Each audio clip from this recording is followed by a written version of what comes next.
Hello everyone, good morning to all of you and welcome back to my channel. आज है 24 अप्रैल और 24 अप्रैल से related जितने भी इंपॉर्टेंट क्वेश्चन हैं उन सभी को इस वीडियो में कवर करेंगे। यदि आपको इस वीडियो की पीडीएफ चाहिए तो आप हमारे डिस्क्रिप्शन बॉक्स से डाउनलोड कर सकते हैं। वीडियो को शुरू करने से पहले वीडियो को लाइक कर दें और जो चैनल पर नए हैं चैनल को सब्सक्राइब कर लें, बेल आइकन को प्रेस कर लें ताकि हमारी वीडियो की नोटिफिकेशन आप तक पहुँच सके।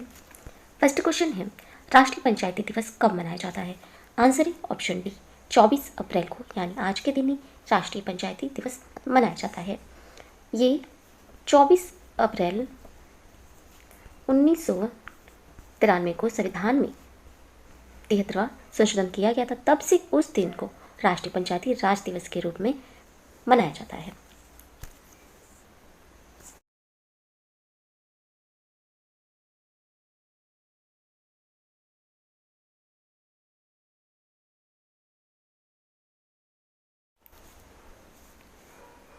चौबीस अप्रैल को ही मनाया जाता है विश्व लैब पशु दिवस।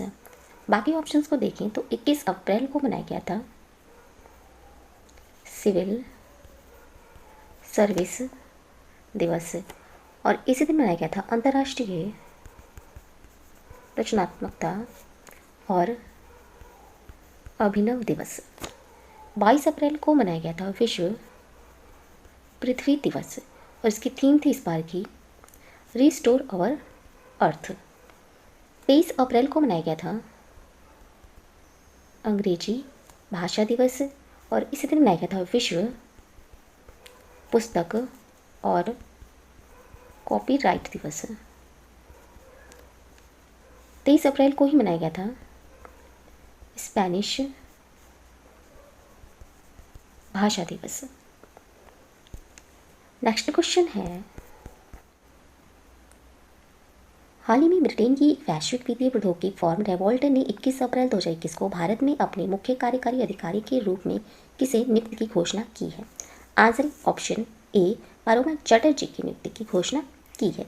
ये रेवॉल्ट में शामिल होने से पहले चटर्जी ने trading card, Viacom's, Flipkart's, Airtel money में वरिष्ठ कार्यकारी भूमिकाएं निभाई हैं।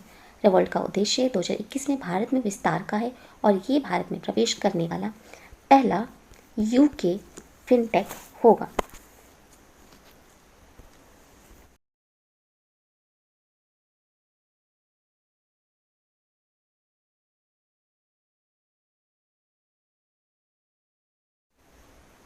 नेक्स्ट क्वेश्चन है, हाल ही में आईटी उद्योग की सर्वोच्च संस्था नेस्कॉम ने 2021-22 के लिए अपना अध्यक्ष किसे नियुक्त किया है? आंसर है ऑप्शन बी, रेखा मेनन को आईटी उद्योग की सर्वोच्च संस्था नेस्कॉम ने 2021-22 के लिए अपना अध्यक्ष नियुक्त किया है। वे भारत में एक्सचेंजेस में अध्यक्ष और वरिष्ठ प्रबंध निदेशक हैं। इसके साथ वह अपने 30 साल के इतिहास में नेस्कॉम के लिए अध्यक्ष की भूमिका निभाने वाली पहली भारतीय महिला बनी हैं, रेखा मेनन।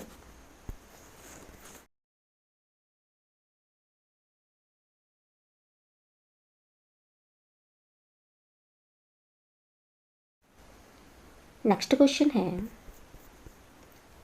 हाल ही में अंतर्राष्ट्रीय क्रिकेट परिषद ने आईसीसी के भ्रष्टाचार विरोधी कोड के उल्लंघन के लिए किस क्रिकेटर खिलाड़ी पर 5 साल का प्रतिबंध लगा दिया है?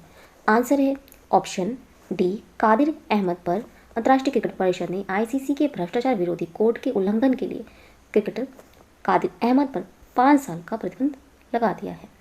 वे अप्रैल 2019 में जिम्बाब्वे बनाम यूएई श्रृंखला के संबंध में कोड के तहत भ्रष्टाचार माने जाने वाले आचरण के लिए किसी भी दृष्टिकोण या निमंत्रण के पूर्ण विवरण का खुलासा करने में विफल रहे हैं।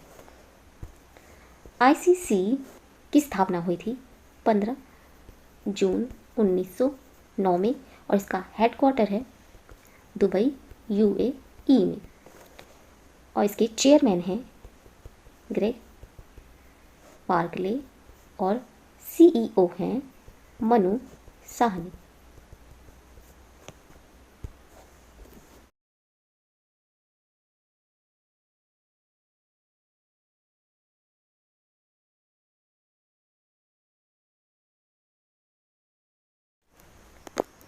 नेक्स्ट क्वेश्चन है, हाल ही में अमेरिकी सीनेट ने संयुक्त राज्य अमेरिका की एसोसिएट अटॉर्नी जनरल के रूप में सेवा करने के लिए किसे चुना गया है?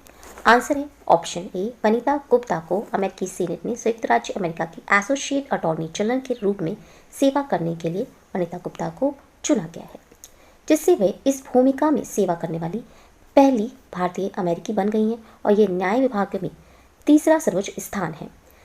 वनिता गुप्ता ने ओबामा प्रशासन के तहत न्याय विभाग के नागरिक अधिकार प्रभाग में काम किया है और वे विभाग के नागरिक अधिकारों के मुकदमे की देखरेख करेंगी।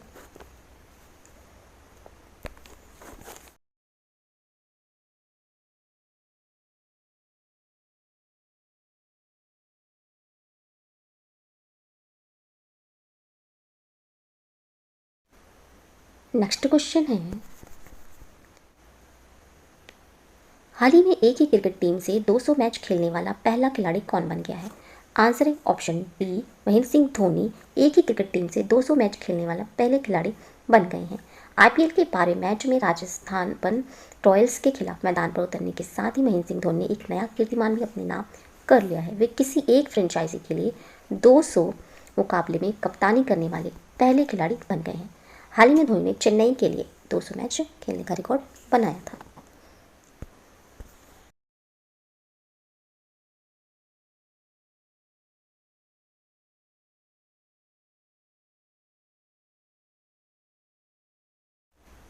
नेक्स्ट क्वेश्चन है,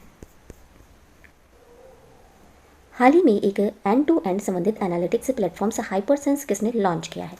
आंसर है ऑप्शन बी सुबेक्स लिमिटेड ने एंड टू एंड संबंधित एनालिटिक्स प्लेटफॉर्म से हाइपरसेंस लॉन्च किया है। सुबेक्स एनालिटिक्स सॉल्यूशंस प्रदाता है और यह डेटा मूल्य श्रृंखला में कृत्रिम बुद्धिमत्ता आर्टिफिशियल इंटेलिजेंस का लाभ उठाकर उद्यमों को तेज और बेहतर निर्णय लेने में मदद करेगा। हाइपरसेंस ओपन सोर्स पर बनाया गया एक no code elastics clouds natives platform है जिसमें सभी समर्थित एनालिटिक्स क्षमताएं हैं।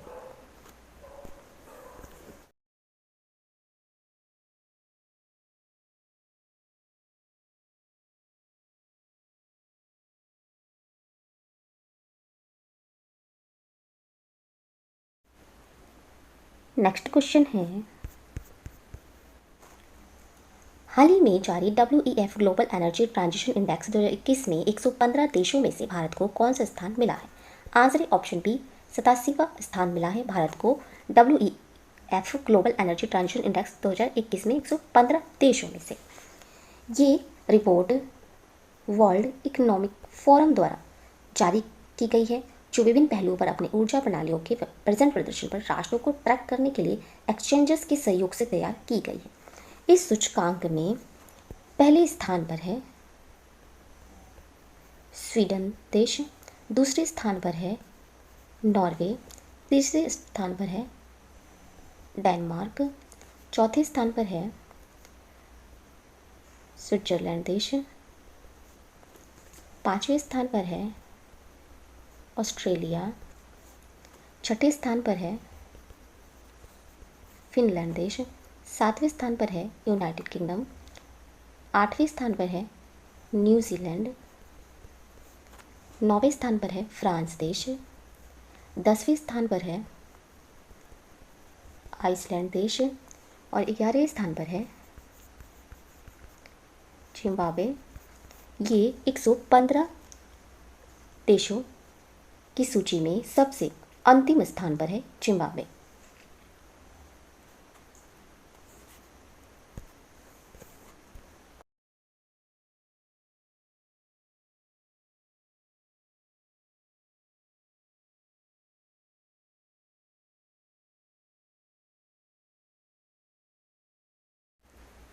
नेक्स्ट क्वेश्चन है, हाल ही में global sports wear brand Puma ने अपना ब्रांड एम्बेसडर किसे बनाया है? आंसर ऑप्शन सी उपरोक्त दोनों। वॉशिंगटन सुंदर और देवदत्त पड्डीकल को global sports wear brand Puma ने अपना ब्रांड एम्बेसडर बनाया है।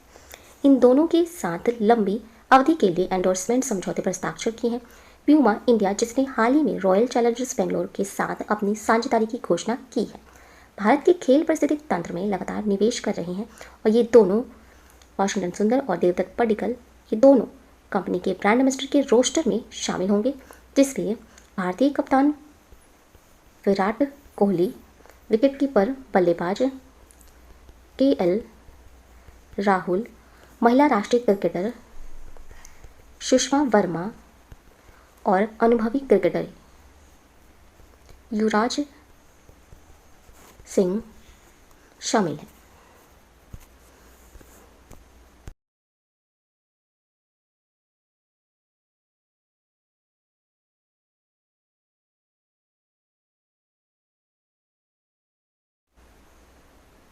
नेक्स्ट क्वेश्चन है,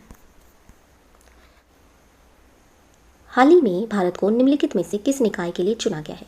आंसर है ऑप्शन डी, उपरोक्त सभी के लिए। संयुक्त राष्ट्र लैंगिक समानता और महिला सशक्तिकरण कार्यकारी बोर्ड के लिए, विश्व खाद्य कार्यक्रम के कार्यकारी बोर्ड का कार्यकारी बोर्ड, अपराध रोकथाम और आपराधिक न्याय उद्योग, इन सभी के लिए भारत को इन निकायों के लिए चुना गया है।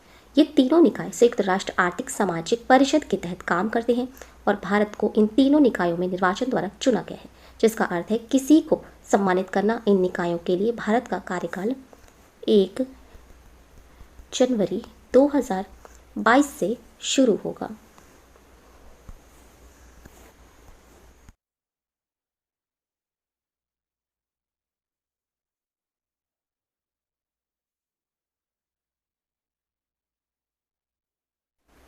नेक्स्ट क्वेश्चन है, हाल ही में किस मंत्रालय ने रामायण पर पहली बार ऑनलाइन प्रदर्शनी का उद्घाटन किया है? आंसर है ऑप्शन बी, पर्यटन मंत्रालय ने रामायण पर पहली बार ऑनलाइन प्रदर्शनी का उद्घाटन किया है और ये किया गया है पर्यटन मंत्री प्रहलाद सिंह पटेल के द्वारा रामायण पर पहली बार ऑनलाइन प्रदर्शनी का उद्घाटन किया गया है। ऑनलाइन प्रदर्शनी का शीर्षक था राम कथा। भारतीय कथाओं के माध्यम से राम की कहानी रखा गया है और 17वीं से 19वीं सदी के दौरान इसमें भारत के विभिन्न कला विद्यालयों से 49 लघु चित्रों के संग्रह थे। चित्रों का संग्रहालय नई दिल्ली से लिया गया है।